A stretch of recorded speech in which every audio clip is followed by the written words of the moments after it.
Eve Wright Taylor has climbed her way up the corporate ladder, earning extraordinary success in one of the most male-dominated industries in the world, professional sports. That's right. Now she's the vice president for the Miami Heat. She's here to give advice to all women out there that are trying to make their way to the top. You're actually going around and talking to women about how to break through that quote-unquote glass ceiling, right? Absolutely. Good to have you here. First of all, let's talk about the pink. Pink power suit. I just want, but Eve wears it so much better. Different. Well, not today. I'm expecting, so yeah. I had to retire it for a little while. So. Right. Well, there's a good description of it that you have. It balances femininity with bulldog tenacity and everything from your attire to negotiations. Can you explain that a little bit better for us? Absolutely. I think a lot of times folks think that you have to either be a complete pushover or a stark raving maniac if you're a woman in corporate America. And I just don't think that's the case anymore. I think you have to figure out who you're talking to, who your audience is, and what you're trying to accomplish, and then tailor your message accordingly. And so that's what I mean by the pink power suit. You can certainly be feminine and get your point across, and do it in a way that is meaningful and that connects with other folks. It always seems to me that there's something of a double standard in that when men are brazen and aggressive and maybe even a little bit abrasive, they're considered powerful. When a woman does that, the B word starts flying around. Sure. But I like what you're saying is that there is a balance there between the two. How do you know where that line is, though, as a woman? You know, I think it's trial and error. I think it's you have objective sounding boards, people you trust to say, okay, reel it in a little bit, or, you know, maybe you need to go full throttle on them.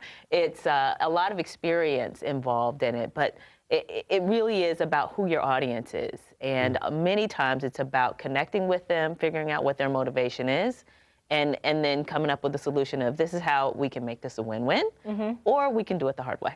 I'm not thinking about the male-female thing so much, just really focusing on your message. But what about working with women? Because we were talking in the office here about how difficult it can be to work around women. It's tough, even if you go in with good intentions. What are your tips for navigating the office? You know, I think we got to start with not everybody's always going to get along. You know, we all have separate personalities. And I think to the extent men don't get along either, just like women, we're turned more catty.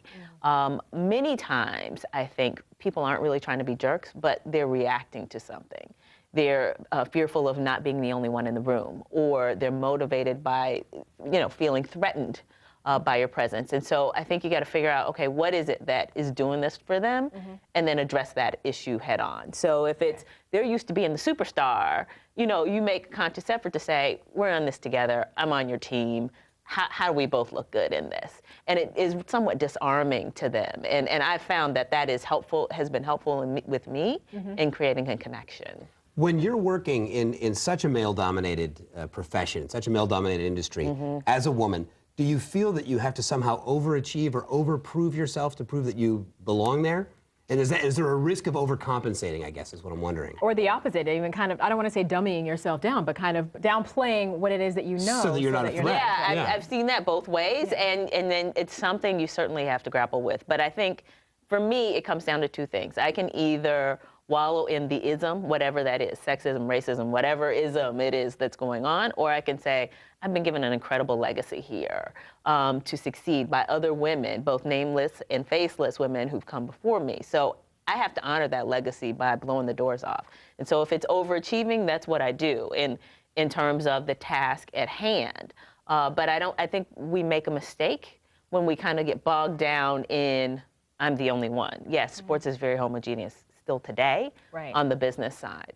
But really what I think does us the most good is to worry about how we excel in that environment, regardless of who's there, who else is there, or who's not. We've definitely done a great job with it. If you don't know, read up on this woman here. Thank you so much, Eve. It's good to have you here, and congratulations on the baby. Thank you so much. It's been a pleasure.